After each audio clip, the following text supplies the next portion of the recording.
কালকে বিকালবেলা গিয়েছিলাম একটু ঘুরতে, সেটারই ক্লিপ খানিকটা তোমরা দেখতে পেলে। আর এই মোরগটার দেখো গলাটা কেমন দেখতে, আমি কোনোদিন দেখিনি, তাই তোমাদেরকে দেখাচ্ছি।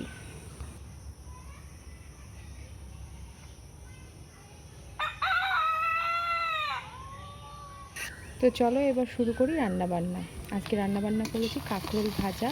বছরের এই প্রথম আমি কাঁকরোল খেলাম এবছরে। আর দেখো, আমাদের বাড়ির পাশে তার কাকি শাশুড়িদের গাছে জাম হয়েছে, সেই জাম পেড়েছিল, তাই দিয়েছে। এবারে জামগুলো ভালো না, কেমন পচা পচা দেখতে, তাও খেতে হবে, বছরের ফল একটু না খেলে হয়। তাই আমার ছেলে কুড়িয়ে নিয়ে এসছে।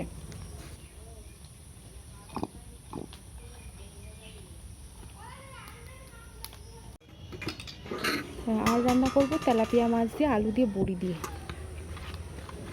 আর এটা কিন্তু আমিষ বড়ি রান্না করবো, মানে পেঁয়াজের বড়ি। কেমন করে বানাতে হয় যদি তোমরা জানতে চাও আমাকে কমেন্ট করো, আমি বলে দেবো।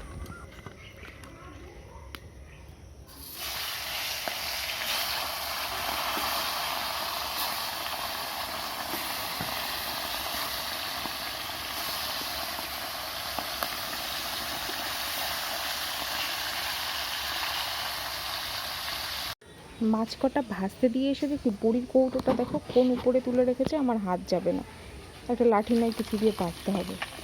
মাছ কটা ভাজা হয়ে গেছে, এবার তুলে নিলাম।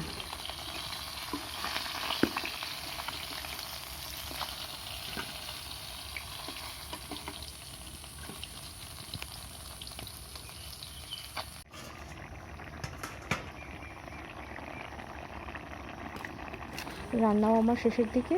আজকে একটু ছোটোখাটো ভিডিও দিলাম। ভালো লাগলে প্লিজ লাইক করো, শেয়ার করো, আর আমার চ্যানেলটাকে সাবস্ক্রাইব করো, আমার পাশে থেকো। টাটা।